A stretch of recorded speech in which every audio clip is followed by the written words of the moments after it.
Sairam students, આજથી આપણે લોકોએ શરૂઆત કરવાની છે નેક્સ્ટ ચેપ્ટરની, ચેપ્ટર નંબર 14, નિવસન તંત્ર ઇકોસિસ્ટમ. આ ચેપ્ટરની અંદર નિવસન તંત્ર વિશેનું ઓવરઓલ વર્ણન તમારે જે ભણવાનું છે એ અહીંયા 8 ટોપિક જે આપણે ભણવાના છે એના વિશે લખેલું છે, જેમાંના આ શબ્દથી તમે બધા લોકો પરિચિત છો, નિવસન તંત્રથી.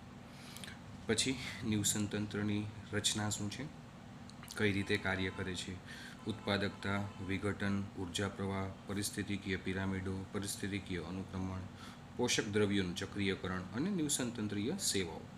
આવા 8 ટોપિક વિશેનો અભ્યાસ નિવસન તંત્ર શબ્દના રિલેટેડ આપણે કરવાનું છે. તો ચર્ચાની શરૂઆત કરી દઈએ. જુઓ બધા લોકો હવે વર્ણનમાં, ટેક્સ્ટબુકમાં ધ્યાન બધા લોકોનું. નિવસન તંત્રને પ્રકૃતિના એક ક્રિયાત્મક એકમના સ્વરૂપમાં જોઈ શકાય છે. કુદરતનો, પ્રકૃતિનો એ એક ક્રિયાત્મક એકમ છે, કારણ કે પ્રકૃતિની અંદર 2 પ્રકારના ઘટકો ભાગ ભજવે છે. એક જૈવિક ઘટકો અને બીજા અજૈવિક ઘટકો.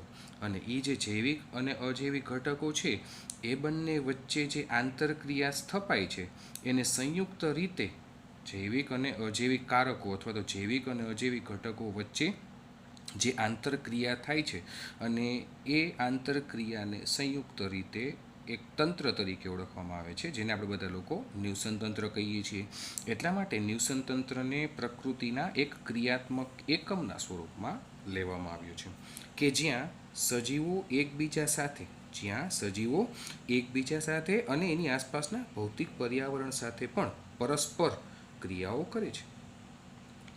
નિવસન તંત્રનો આકાર એક નાના તળાવથી લઈ અને વિશાળ જંગલ કે મહાસાગર સુધી હોઈ શકે છે. એને પણ નિવસન તંત્ર જ કહેવાય. એક નાનકડું ગમતું તળાવ લઈ લ્યો તો એ નાનું નિવસન તંત્ર છે, જ્યારે વિશાળ મહાસાગર લઈ લ્યો તો એ પ્રમાણમાં મોટું નિવસન તંત્ર છે. એ પણ નિવસન તંત્ર જ છે.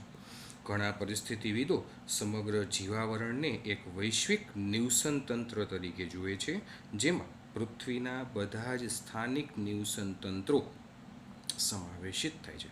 પૃથ્વીના બધા જ સ્થાનિક નિવસન તંત્રો એટલે સ્થાનિક નિવસન તંત્રમાં શું શું આવે તો કે રણ પ્રદેશનું નિવસન તંત્ર, જંગલનું નિવસન તંત્ર, તૃણભૂમિનું નિવસન તંત્ર, તળાવનું નિવસન તંત્ર, જંગલોનું નિવસન તંત્ર, મહાસાગરોનું નિવસન તંત્ર.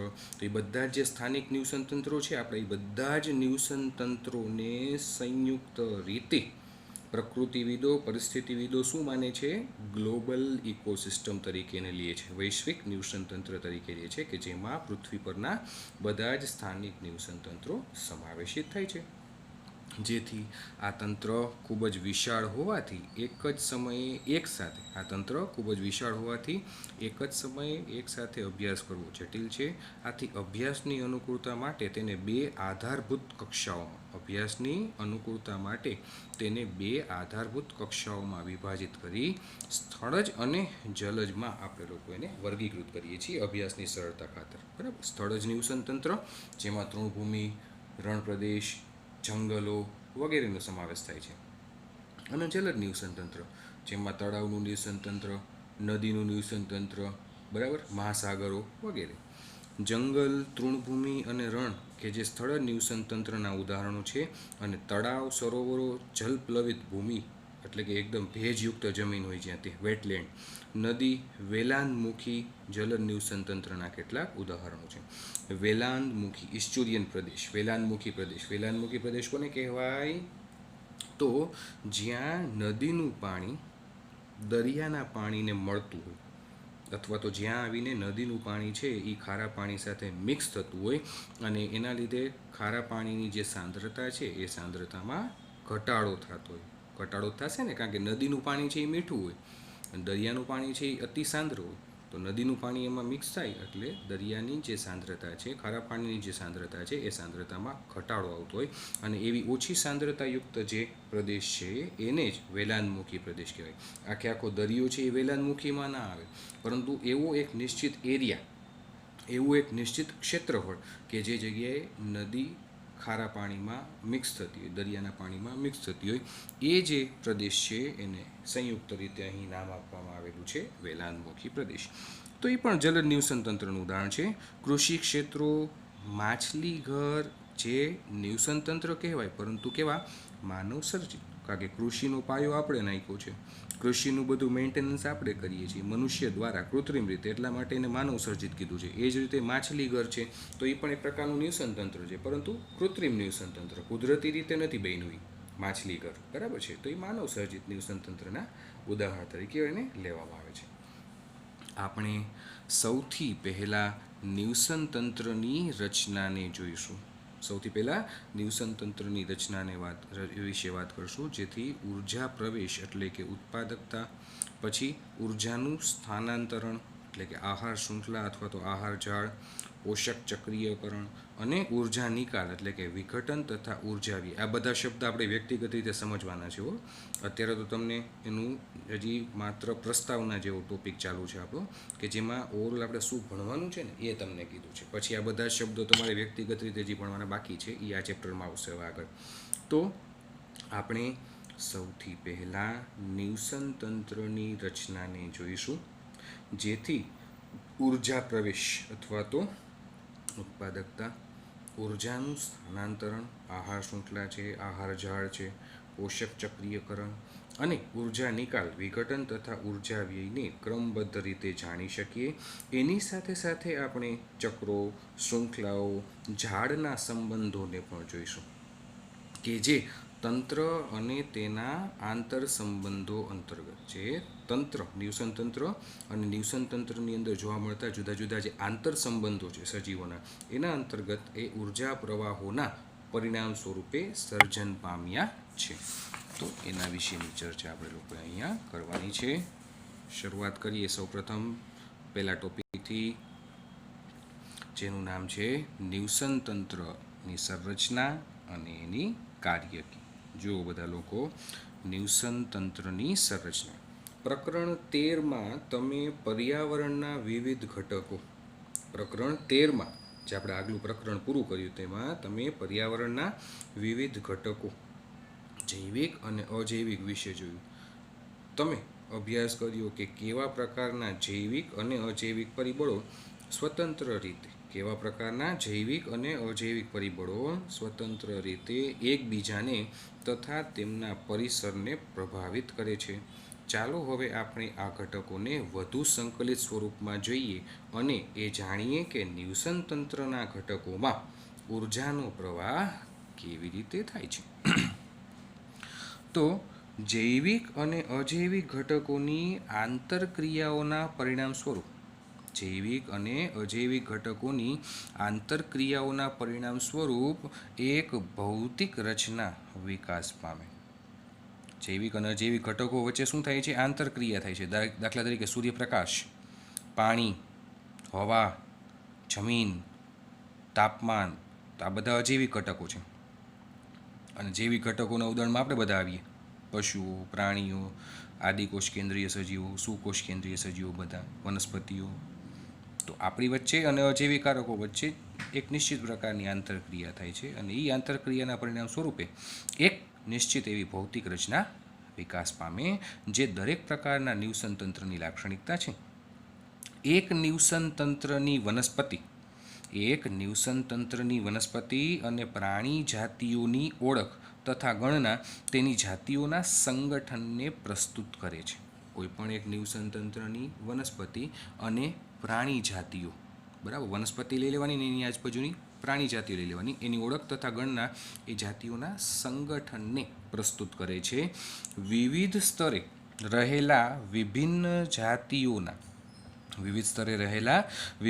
જાતિઓના ઉર્ધ્વસ્થ વિતરણને સ્તરીકરણ કહે છે. હવે આવશે આગળ તમારે ભણવામાં. જુદા જુદા પોષક સ્તરોએ જે જુદા જુદા પ્રાણી જાતિઓનું, જુદા જુદા સજીવોનું વિસ્તરણ થયેલું હોય તે, જેને સ્ટ્રેટિફિકેશન અથવા તો સ્તરીકરણ તરીકે ઓળખવામાં આવે છે.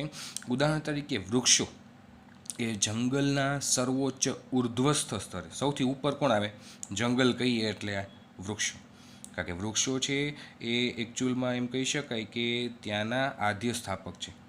જંગલ તો જ કહેવાય જો એમાં વૃક્ષો હોય તો. વૃક્ષો ન હોય, ખાલી પ્રાણીઓ હોય તો એને જંગલ તમે ન કહી શકો. તો વૃક્ષો એ જંગલના સર્વોચ્ચ ઉર્ધ્વસ્થ સ્તરે.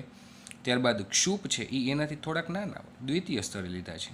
અને છોડ તથા તૃણ કે જેને સૌથી નિમ્ન સ્તરે ગોઠવાયેલા હોય છે. તો એનું સ્તરીકરણ થયું કહેવાય કે જંગલ રૂપી જે ન્યુસન તંત્ર છે એ જંગલરૂપી ન્યુસન તંત્રમાં સૌથી ઉપર સૌથી ઉદ્ધર્ષ સ્તરે આવશે વૃક્ષો, એના પછીના નીચેના સ્તરે આવશે ક્ષુપો અને સૌથી નીચેના સ્તરે આવશે નાના નાના છોડ અને તૃણ.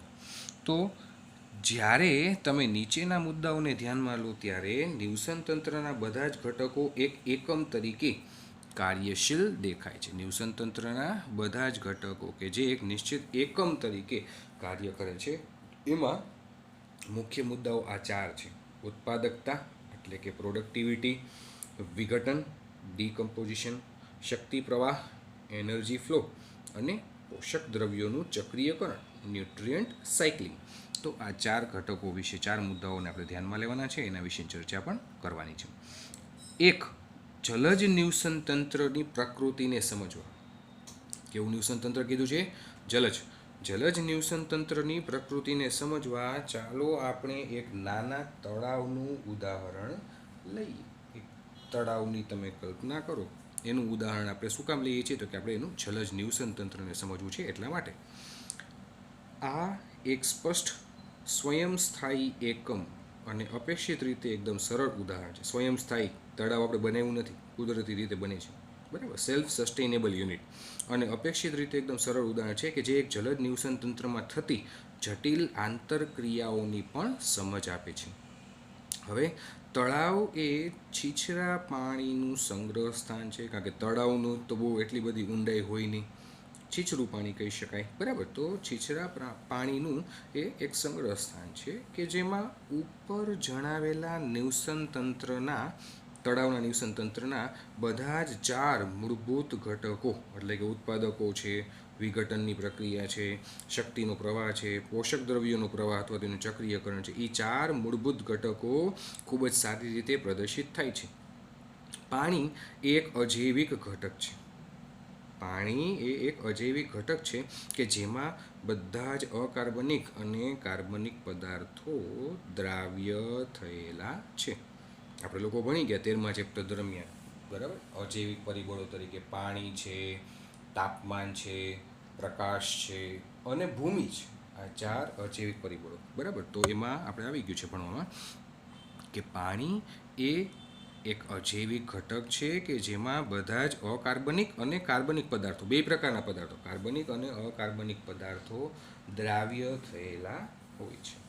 અને તળાવના તળિયે સેન્દ્રિય તત્વસભર માટીની પણ જમાવટ થયેલી હોય પાણીમાં જ, બધા લોકોને ખ્યાલ છે, બરાબર. તો સેન્દ્રિય તત્વોસભર માટીની જમાવટ થાય છે. સૂર્ય ઉર્જાનો પ્રવેશ, તાપમાનનું ચક્ર, દિવસની અવધિ એટલે કે સમયગાળો અને અન્ય આબોહવાકીય પરિસ્થિતિઓ કે જે સમગ્ર તળાવની કાર્યકીના દરનું નિયમન કરે છે. આ બધા અજૈવિક પરિબળો છે: સૂર્યપ્રકાશ, તાપમાન, દિવસની અવધિ અથવા તો પ્રકાશનો સમયગાળો અને અન્ય આબોહવાકીય પરિસ્થિતિઓ કે જેઓ સમગ્ર તળાવની કાર્યકી, બરાબર, એની કાર્યદક્ષતા, એની કાર્યક્ષમતા, એનું સંપૂર્ણ કાર્ય કે જેનું નિયંત્રણ કરે છે, નિયમન કરે છે. હવે વનસ્પતિ પ્લવકો, દાખલા તરીકે કેટલીક લીલ, બરાબર, અતિ સૂક્ષ્મ વનસ્પતિ પ્લવકો, કેટલીક લીલ અને તરતી અથવા તો નિમગ્ન ડૂબેલી તથા કિનારે જોવા મળતી એવી વનસ્પતિઓ, તરતી કે ડૂબેલી, પાણીની અંદર પણ હોઈ શકે, તળાવની અંદર પણ વનસ્પતિઓ હોઈ શકે, તો એ નિમગ્ન કહેવાય, ડૂબેલી કહેવાય. અમુક પાણીની ઉપર તરતી હોય તો તરતી કે નિમગ્ન તથા કિનારે જોવા મળતી વનસ્પતિઓ એ વગેરે કેવા ઘટકો છે? સ્વયંપોષી ઘટકો તરીકે જોવા મળે છે. તળાવમાં પાણી હોય તો એ અજૈવિક ઘટક છે. તળાવમાં સૂર્યપ્રકાશ આવે છે. તળાવનું પણ પાણીનું એક નિશ્ચિત તાપમાન હોય છે. અન્ય આબોહવાકીય પરિસ્થિતિ, બધા અજૈવિક પરિબળો છે. વનસ્પતિ પ્લવકો, દાખલા તરીકે લીલ છે, પછી તરતી અથવા તો ડૂબેલી વનસ્પતિઓ છે, કિનારે જોવા મળતી વનસ્પતિઓ, જે બધા સ્વયંપોષી ઘટકો છે.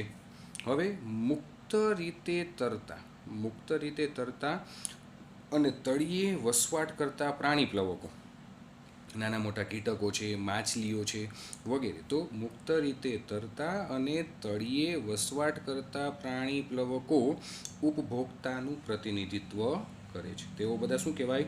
ઉપભોગી કહેવાય. પ્રાણી જ પ્લવકો, પ્રાણીઓ આવ્યા, પ્રાણીઓ બધા સ્વયંપોષિત હોય નહીં, પ્રાણીઓ બધા કેમાં આવે? ઉપભોગીઓમાં. આ વસ્તુ તમે 9મા 10મા ધોરણમાં ઓલરેડી ભણી ચૂકેલા છો. તો એ પ્રાણી પ્લવકો કે જે ઉપભોક્તાનું પ્રતિનિધિત્વ કરે છે. ફૂગ, બેક્ટેરિયા અને કશાધારીઓ કે જે વિઘટકો છે, જે ખાસ કરીને તળાવના તળિયે વિપુલ પ્રમાણમાં હોય છે. ફૂગ, બેક્ટેરિયા અને કશાધારી એ બધા શું છે? વિઘટકો છે, જે ખાસ કરીને તળાવના તળિયે વિપુલ પ્રમાણમાં હોય છે. આ તંત્ર કોઈ પણ નિવસન તંત્રના કે સમગ્ર જીવાવરણના બધા જ કાર્યો રજૂ કરે છે. આ તંત્ર કોઈ પણ નિવસન તંત્રના કે સમગ્ર જીવાવરણના બધા જ કાર્યો રજૂ કરે છે. એટલે કે સ્વયંપોષીઓ દ્વારા સૂર્યની વિકિરણ ઉર્જાની મદદથી અકાર્બનિક તત્વોમાં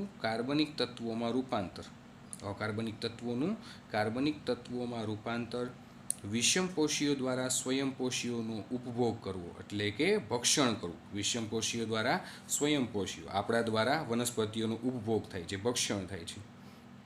વિષમપોષીઓ દ્વારા સ્વયંપોષીઓનો ઉપભોગ.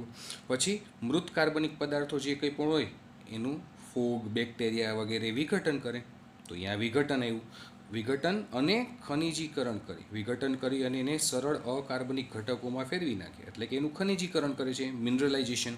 તો ખનિજીકરણ કરી સ્વયંપોષીઓ દ્વારા પુનઃ ઉપયોગ માટે તેઓને પાછા મુક્ત કરવા. આ ઘટનાઓનું વારંવાર પુનરાવર્તન થતું રહે છે. ઉચ્ચ પોષક સ્તરો તરફની ઉર્જાનું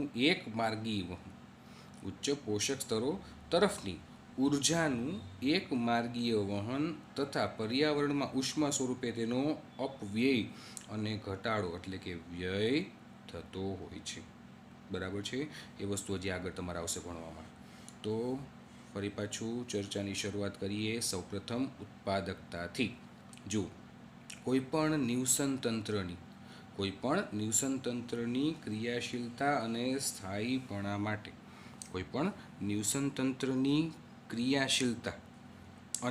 સ્થાયીપણા માટે સૂર્ય ઉર્જાનો સતત પ્રવેશ એ આધારભૂત જરૂરિયાત છે. સૂર્ય ઉર્જા છે, અથવા તો એમ કહી શકાય કે સૂર્ય એ ઉર્જાનો મુખ્ય સ્ત્રોત કહેવાય.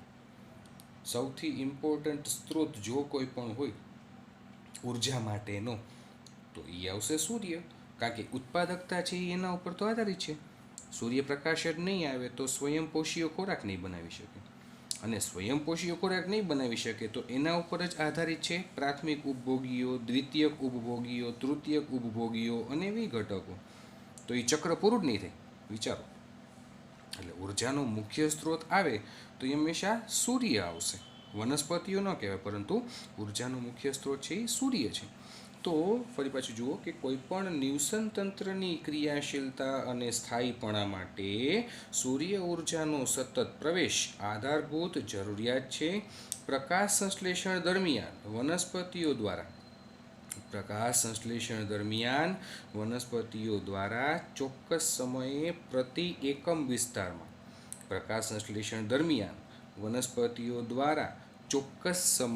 પ્રતિ એકમ વિસ્તારમાં ઉત્પન્ન થતા જૈવભાર કે કાર્બનિક પદાર્થોની માત્રાને પ્રાથમિક ઉત્પાદકતા તરીકે વ્યાખ્યાયિત કરાય છે.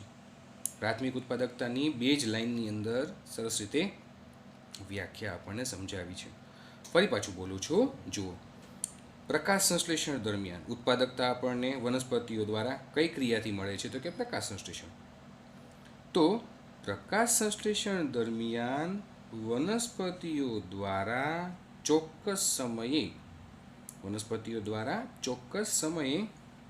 પ્રતિ એકમ વિસ્તારમાં, કોઈ એક નિશ્ચિત વિસ્તાર લઈ લેવાનો, બરાબર, એ એકમ વિસ્તારમાં ઉત્પન્ન થતો જૈવભાર એટલે ખોરાક, જે કાર્બનિક દ્રવ્યો બન્યા છે તે, એ જૈવભાર કે કાર્બનિક પદાર્થોની માત્રા ચોક્કસ એકમ વિસ્તારમાં ચોક્કસ સમયગાળામાં, બરાબર, ચોક્કસ સમયે કીધું છે, પ્રતિ એકમ વિસ્તાર કીધો છે.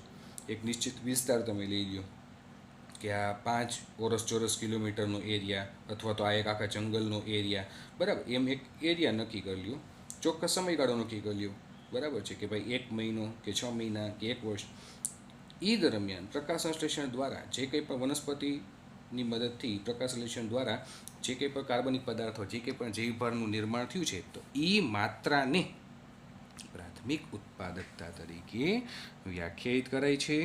તે વજન ગ્રામ સ્ક્વેર કે ઉર્જા કિલો કેલરી પ્રતિ મીટરના સ્વરૂપે વ્યક્ત કરાય છે. જૈવભારના ઉત્પાદનની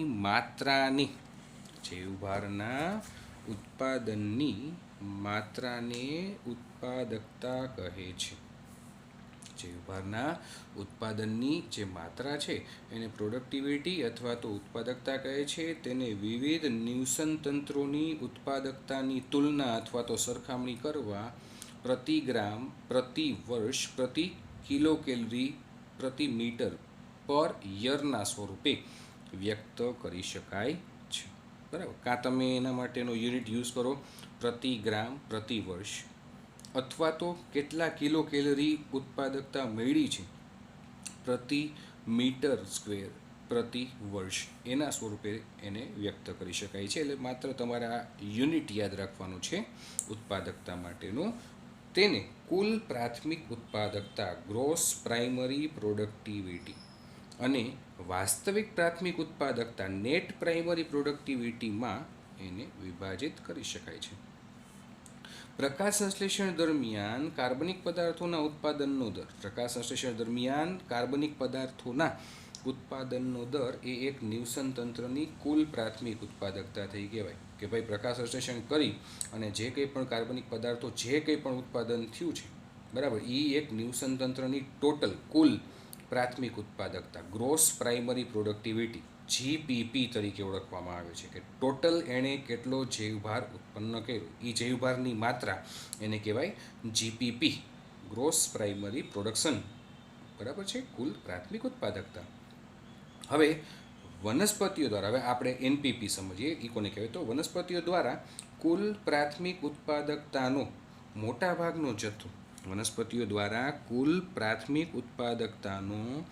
મોટાભાગનો જથ્થો શ્વસનમાં ઉપયોગમાં લેવાય છે. હવે ભલે એણે ઉત્પાદન કરી ઉર્જા, પણ એ ઉર્જાનું ઉત્પાદન કર્યું જે કંઈ પણ, બરાબર, તો જે કંઈ પણ કાર્બનિક દ્રવ્યો એણે બનાવ્યા, ખોરાક બનાવ્યો, એ ખોરાકનો ઉપયોગ પાછો એ શ્વસનમાં કરી લે છે. જે કંઈ પણ એટીપી બને છે પ્રકાશ સંશ્લેષણ દ્વારા, તો એ એટીપીનો પાછો શ્વસનમાં ઉપયોગ પણ થઈ જાય છે. તો શ્વસન દ્વારા ઉપયોગમાં લેવાય છે. તો કુલ પ્રાથમિક ઉત્પાદકતામાંથી જીપીપીમાંથી શ્વસન દરમિયાન થતા ઘટાડાને બાદ કરીએ, બરાબર, નેટ પ્રાઇમરી પ્રોડક્ટિવિટી છે, શ્વસન દરમિયાન થતો ઉર્જાનો જે ઘટાડો છે એને બાદ કરીએ તો આપણને શું મળે? વાસ્તવિક પ્રાથમિક ઉત્પાદકતા મળે, એટલે કે એનપીપી મળે. એટલા માટે GPP minus R is equal to NPP લેવામાં આવેલું છે. આર એટલે રેસ્પિરેશન એટલે શ્વસન. તો કુલ પ્રાથમિક ઉત્પાદકતા એ હંમેશા વધારે હોય. એમાંથી શ્વસન દરમિયાન ઉત્પાદકતા વપરાયા પછીની જે બાકી બચેલી જે ઉર્જા છે, વપરાયા પછીની બાકી બચેલી જે ઉત્પાદન છે, એને શું કહેવાય? એનપીપી. બીજી રીતે તમને લોકોને સમજાવવું કે ભાઈ માની લ્યો કે આપણા ઘરમાં આપણા પપ્પાનો દર મહિને પગાર આવતો હોય. 1 મિનિટ માટે માની લ્યો કે આપણા પપ્પાનો પગાર 30,000 રૂપિયા આવે છે. ઉદાહરણ તરીકે માની લ્યો કે 30,000 રૂપિયા સેલેરી છે. તો 30,000 રૂપિયા દર મહિને બેંકના એકાઉન્ટમાં જમા થાય છે. તો એને શું કહેવાય? જીપીપી. કે ભાઈ આખો મહિનો કામ કર્યું ત્યારે આખા મહિનાના અંતે ઉત્પાદન કેટલું મળ્યું? તો કે 30,000 રૂપિયા મળ્યું આપણને, બરાબર. તો એ જીપીપી થઈ ગયું, કે કુલ પ્રાથમિક ઉત્પાદન થઈ ગયું કહેવાય. હવે એ 30,000માંથી આપણે ઘર ખર્ચ માટે અમુક રૂપિયા જરૂર પડશે જ. એ પર તમે લોકો ખ્યાલ જ છે બધા લોકોને, બરાબર છે.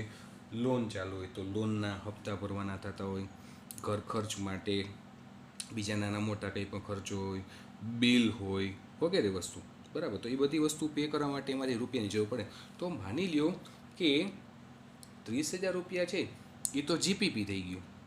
હવે એમાંથી આ બધા ખર્ચા તો કાઢવા પડશે, એમાંથી નીકળશે પગારમાંથી, બરાબર. તો એ ખર્ચા બધા આપણે વિચારીએ કે ભાઈ એ બધો ખર્ચો છે એ 20,000 જેવો થાય છે. તો જીપીપી આપણો 30,000 છે, એમાંથી બધો ખર્ચો એ 20,000 છે. તો એ ખર્ચો તમે બાદ કરી નાખો એટલે કે 30,000 એમાંથી ખર્ચો બધો થાય છે એ આર લઈ લ્યો શ્વસન માટે ઉત્પાદકતા વપરાણી એ 20,000 ખર્ચો થઈ ગયો. 20,000 ખર્ચો થયા પછી આપણા હાથમાં આપણા એકાઉન્ટમાં કેટલા બચ્યા આ મહિને તો 10,000. તો એ 10,000 છે ને એ એનપીપી થઈ ગયું કે એ વાસ્તવિક પ્રાથમિક ઉત્પાદકતા થઈ કહેવાય. જીપીપી છે એ તો ટોટલ આપણો જેટલા મળ્યા એ છે, પરંતુ બધો ખર્ચ બાદ કરતાં જે આપણા હાથમાં બચ્યા ને એને એનપીપી કહેવાય, નેટ પ્રાઇમરી પ્રોડક્ટિવિટી, વાસ્તવિક પ્રાથમિક ઉત્પાદકતા. બરાબર, એ વાસ્તવિક ખરેખર એ મળ્યું આપણને કે કારણ કે ભલે 30 તો આપણને મળ્યા છે પણ 30 આપણા હાથમાં નથી આવતા, કારણ કે 30માંથી તો વપરાઈ જાય છે રૂપિયા ઘર ખર્ચ માટે ને બીજી બધી વસ્તુ માટે, બિલ્સ પે કરવા માટે ને બીજા ખર્ચા કરે, શોપિંગ ને આ તે બધી વસ્તુમાં. તો 20,000 તો વપરાઈ ગયા. બચ્યા કેટલા છેલ્લે તો કે 10,000. છેલ્લે જે 10,000 બચ્યા એ એનપીપી થઈ ગયું કહેવાય, બધો ખર્ચ બાદ કરતા. તો વાસ્તવિક પ્રાથમિક ઉત્પાદકતા, બરાબર, આનું એવું છે આ જીપીપી એટલે કુલ પ્રાથમિક ઉત્પાદકતા કે ભાઈ ટોટલ કેટલા કિલોગ્રામ ઉત્પાદકતા મળી, પછી એ ઉત્પાદકતામાંથી શ્વસન માટે કેટલું ઉત્પાદન છે એ વપરાઈ ગયું એટલે એને જીપીપીમાંથી બાદ કરી દેવું પડે, અને એ વપરાયા પછી કેટલું બચ્યું એ વાસ્તવિક પ્રાથમિક ઉત્પાદકતા એટલે કે એનપીપી છે. તો વાસ્તવિક પ્રાથમિક ઉત્પાદકતા એ વિષમપોષીઓ, દાખલા તરીકે તૃણાહારીઓ અને વિઘટકોના વપરાશ કે ઉપભોગ માટે ઉપલબ્ધ જૈવભાર છે. દ્વિતીયક ઉત્પાદકતાને ઉપભોક્તાઓ દ્વારા નવા કાર્બનિક પદાર્થોના નિર્માણના દર તરીકે વ્યાખ્યાયિત કરાય છે. બરાબર, હવે શું કીધું છે અહીં આપણને કે જે એનપીપી મળ્યું વાસ્તવિક પ્રાથમિક ઉત્પાદકતા છે એ કોના માટે છે તો કે એ એના પછી વનસ્પતિઓ ઉપર આધારિત વિષમપોષીઓ માટે છે. બરાબર, દાખલા તરીકે તૃણાહારીઓ છે, તૃણાહારીઓ પર આધારિત પાછા વિઘટકો, તો એ તૃણાહારીઓ અને વિઘટકોના વપરાશ કે એના ઉપભોગ માટેનો ઉપલબ્ધ જૈવભાર એટલે એ એનપીપી થઈ ગયું કહેવાય. તો દ્વિતીયક ઉત્પાદકતાને ઉપભોક્તાઓ દ્વારા નવા કાર્બનિક પદાર્થોના નિર્માણના દર તરીકે વ્યાખ્યાયિત કરાય છે. પ્રાથમિક ઉત્પાદકતા એ ચોક્કસ વિસ્તારમાં રહેલી વનસ્પતિ જાતિઓ પર આધારિત છે.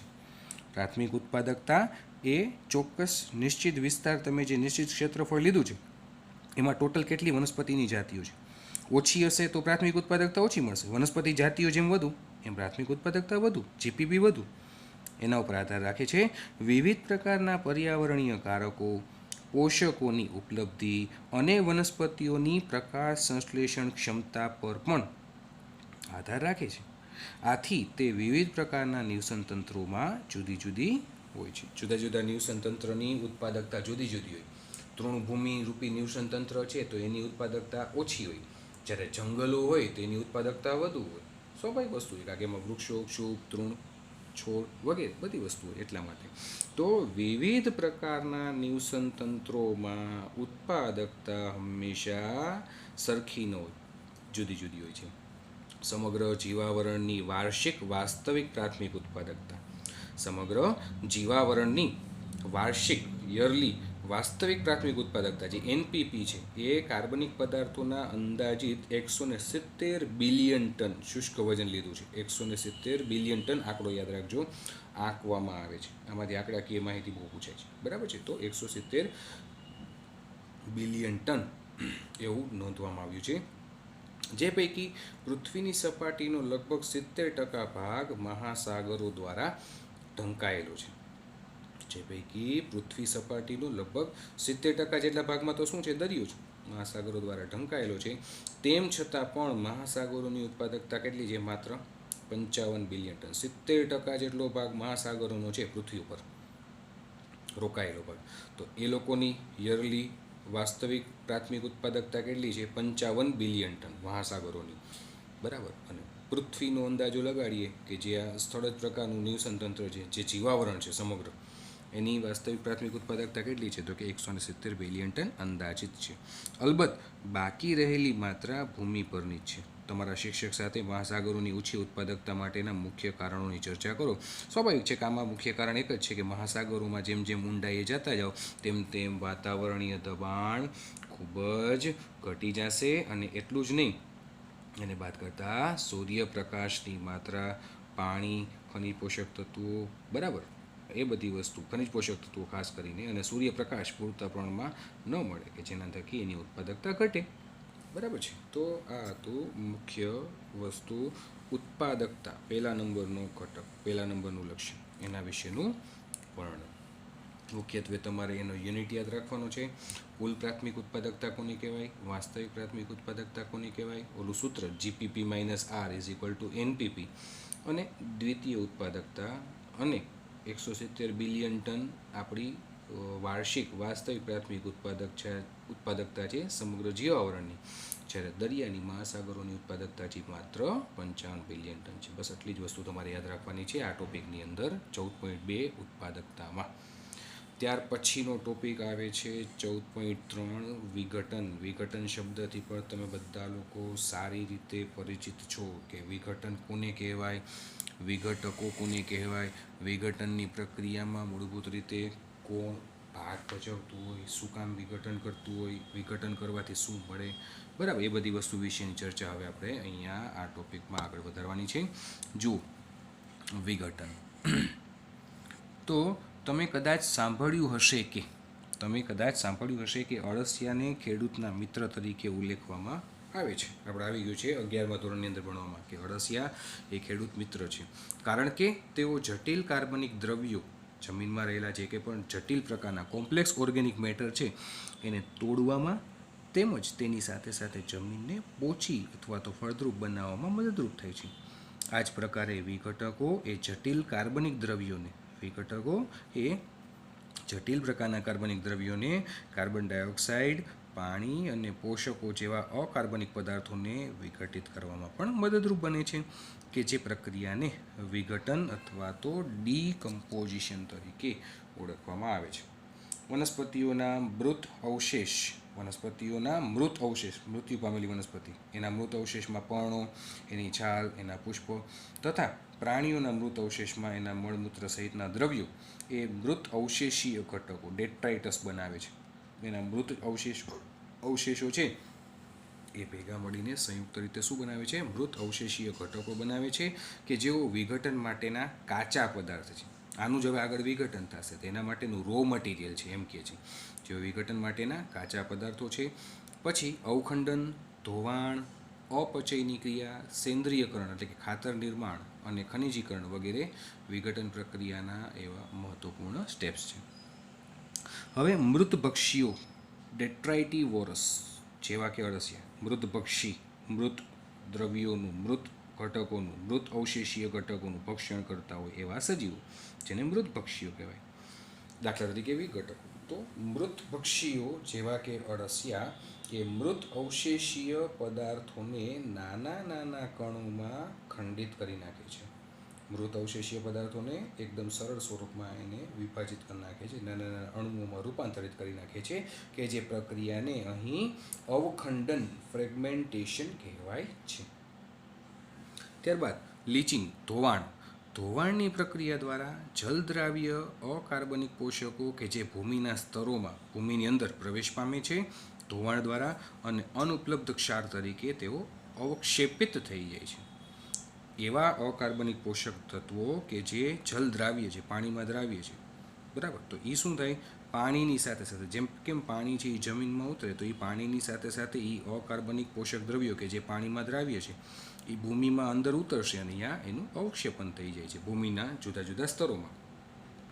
બેક્ટેરિયા અને ફૂગના ઉત્સેચકો, બેક્ટેરિયા અને ફૂગ છે શું છે, એ વિઘટકોના ઉદાહરણ છે. તો બેક્ટેરિયા અને ફૂગના ઉત્સેચકો એ આવા મૃત અવશેષીય ઘટકોને સરળ અકાર્બનિક પદાર્થોમાં વિઘટન કરે છે, કે જે પ્રક્રિયાને અહીંયા અપચય તરીકે ઓળખવામાં આવે છે. અપચય શબ્દથી તમે બધા લોકો હવે ખ્યાલ જ છે તમને બધા લોકોને કે જટિલ સ્વરૂપનું સરળ સ્વરૂપમાં પાચન કરવું, બરાબર, અથવા તો અભિશોષણ થઈ શકે એવા સ્વરૂપમાં એનું રૂપાંતરણ કરવું, એ પ્રક્રિયાને અપચય તરીકે ઓળખવામાં આવે છે. તો એ અપચયની પ્રક્રિયા કોણ કરે છે, બેક્ટેરિયા અને ફૂગ. કોના દ્વારા, તો કે તેઓ ચોક્કસ પ્રકારના એવા પાચન માટેના જવાબદાર ઉત્સેચકો ધરાવે છે, જેમ કે આપણા પાચન તંત્રની અંદર ઉત્સેચકો આવેલા હોય એ રીતે. તો એ ઉત્સેચકોની મદદથી જટિલ પ્રકારના જે મૃત અવશેષીય ઘટકો છે એનું સરળ અકાર્બનિક સ્વરૂપમાં વિઘટન કરી નાખે છે. પ્રક્રિયાને અપચય કહેવાય. ત્યારબાદ એ નોંધવું મહત્વનું છે કે વિઘટનમાં ઉપયુક્ત બધા જ તબક્કાઓ મૃત અવશેષીય ઘટકો પર સમાંતરે એક સાથે સતત ચાલ્યા કરે છે. સેન્દ્રિયકરણ અને ખનિજીકરણ પ્રક્રિયાઓ એ જમીનમાં વિઘટન દરમિયાન થતી રહે. સેન્દ્રિયકરણ જો હ્યુમિફિકેશન, સેન્દ્રિયકરણ દ્વારા એક ગાઢ રંગના જ્યારે સેન્દ્રિયકરણ થતું હોય, સેન્દ્રિયકરણ એટલે કે ખાતર નિર્માણ થતું હોય, તો એ સેન્દ્રિયકરણ દ્વારા એક ગાઢ રંગના અસ્ફટિકમય પદાર્થ, ડાર્ક કલર્ડ એમોર્ફસ સબસ્ટન્સ, અસ્ફટિકમય પદાર્થનું નિર્માણ થાય છે. તેને સેન્દ્ર અથવા તો ખાતર, હ્યુમસ, બરાબર, સેન્દ્ર અથવા તો ખાતર કહેવાય છે, જે સૂક્ષ્મ જીવાણુકીય ક્રિયાઓ માટે ખૂબ જ પ્રતિરોધક હોય છે તથા તેનું વિઘટન એ અતિશય ધીમા દરે ચાલ્યા કરે છે. હવે કલીલ પ્રકૃતિ હોવાને કારણે, અસ્ફટિકમય છે ને, તો કલીલ પ્રકૃતિ હોવાને કારણે તે પોષકોના સંચય સ્થાન તરીકે કાર્ય કરે છે. સેન્દ્ર ફરીથી કેટલાક સૂક્ષ્મજીવો દ્વારા વિઘટન પામે.